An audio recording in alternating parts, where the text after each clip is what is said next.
Hey, so I'm not at my normal setup today, so hopefully it sounds okay. But I still wanted to record something real fast, specifically the Gauntlet, this Elite Combat Marquee event that dropped early last night, I guess, or late last night for me. And yeah, let's get into it. I'm excited about this ship. Um, However, I will say that let's actually take a look at it real fast, just so it's Empire and support dispel debuffs on allies and grant them protection up for 2 turns. Kind of cool. Double for Empire allies, so some Empire synergies there. Deal physical damage to target enemy and inflict buff immunity. Also cool. And this is his basic. Just does damage and then gives turn meter if they are target locked, and then has 20 speed and gains additional 3 speed for each other active Empire ally. Yeah, so it definitely has some Empire synergies. For the two Empire ships, right? The Imperial TIE Fighter, and then I guess there's TIE Reaper, and then TIE Advance is the other one I was thinking of. I don't have TIE Advance. I'm working on that. TIE Reaper is not farmable at all. I don't have that. So we're just gonna take in kind of a somewhat hodgepodge of ships, or what ships I have.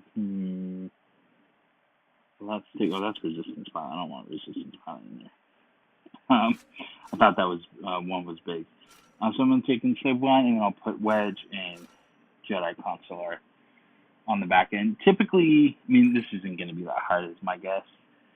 And we'll just kind of try to see. I would guess at least even in these first rounds, it's going to be unlikely that this ship is going to get much chance. Okay, so using the basic to grant an ally turn meter, and it granted the first order TIE pilot turn meter, which is always nice. We'll go ahead and use his special, and just Boba's special to finish, or his basic to finish him off. Basic, and let's see. Here's another dispel debuffs. No. Let's see. This is probably gonna kill him, but of course he dodged. Of course. And this will kill him. No, it didn't. This is the ghost, I think, that we're facing up against here. Alright.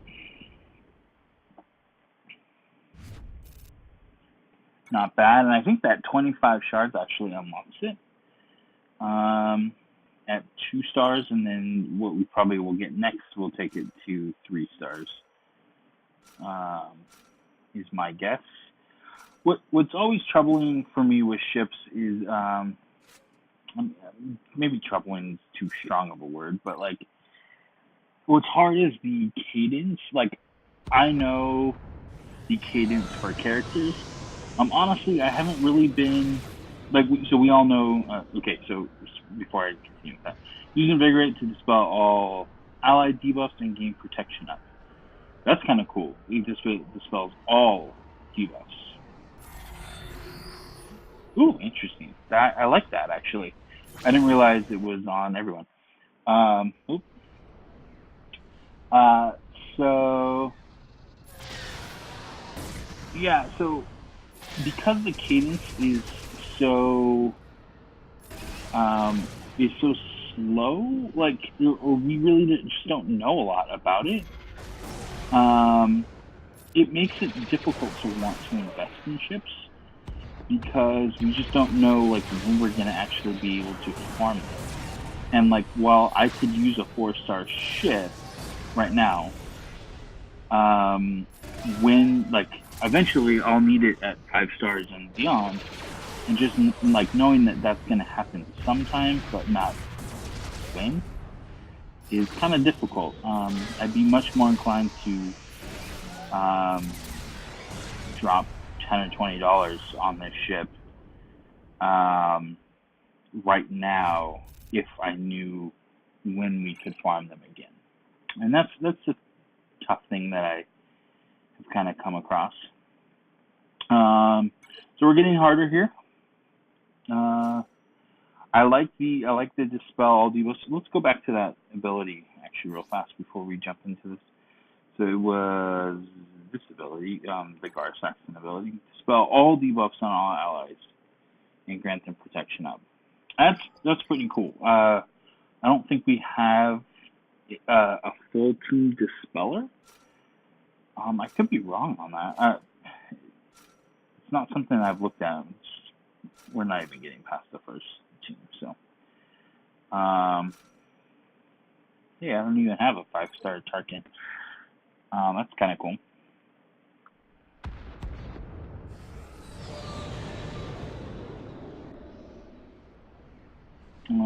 So this is showing us infliction of buff immunity on an enemy. Be really so in the Ghost Cleanse, I think there's what happens.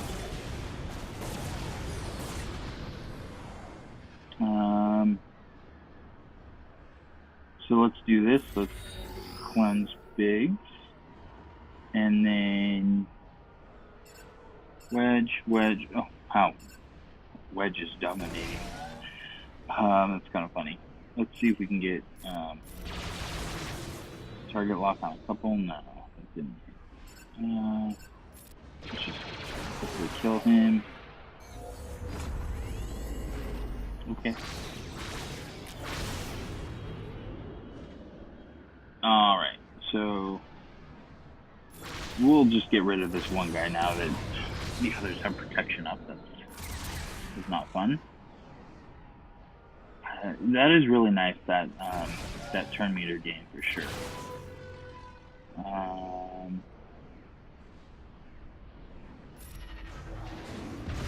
Let's just do his AoE.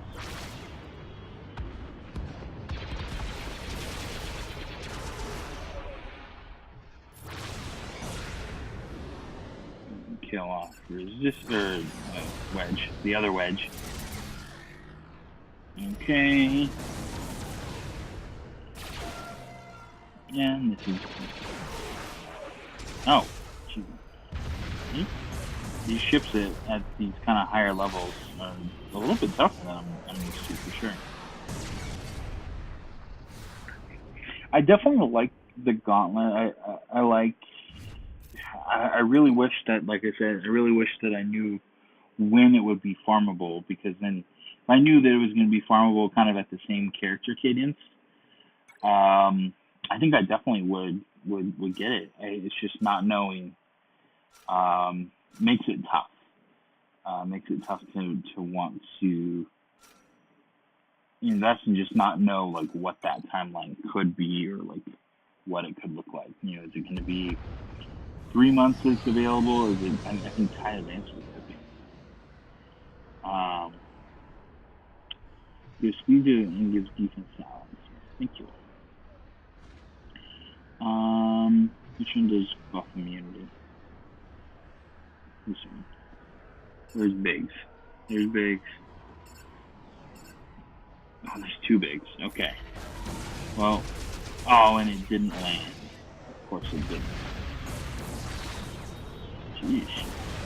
Oh my goodness. I may not be able to beat this one. We don't need to spell yet. Just need to do some damage. Let's bring in. I'm kind of glad I brought in a little bit more firepower. Let's put that on Biggs. And let's try to ability block the other guy. Yeah.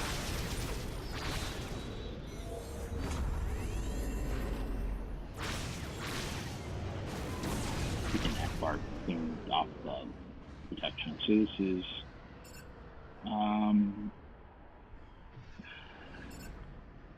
let me go after this one over here because hopefully, gosh, he isn't landing target lock.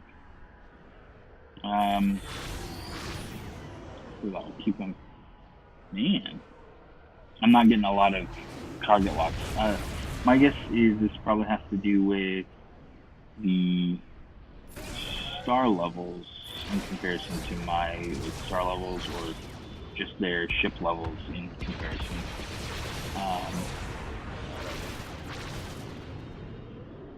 It's not good that they're able to kind of just pound away at my attackers. I want to bring in Sun back to protect a little bit, even though it means a little bit less damage.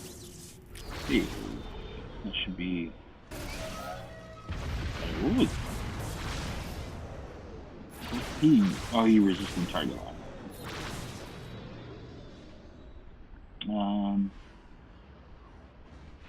Let's just do that. Okay, that took him out. I hit for 27k. That was nice.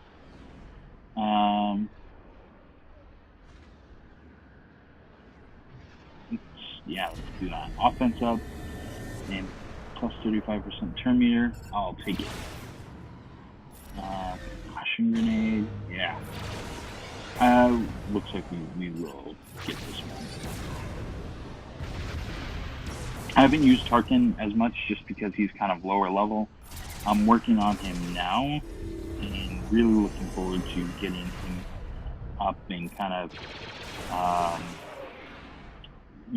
usable in other kind of situations, and just maybe even on my arena team as a whole. I like the just kind of straightforward, like, kind of pound away. So, another 10 shards. I think we got like 50 shards or something like that, which is really, really nice of them. That is for sure. Okay, so we can activate the Gauntlet. Activate.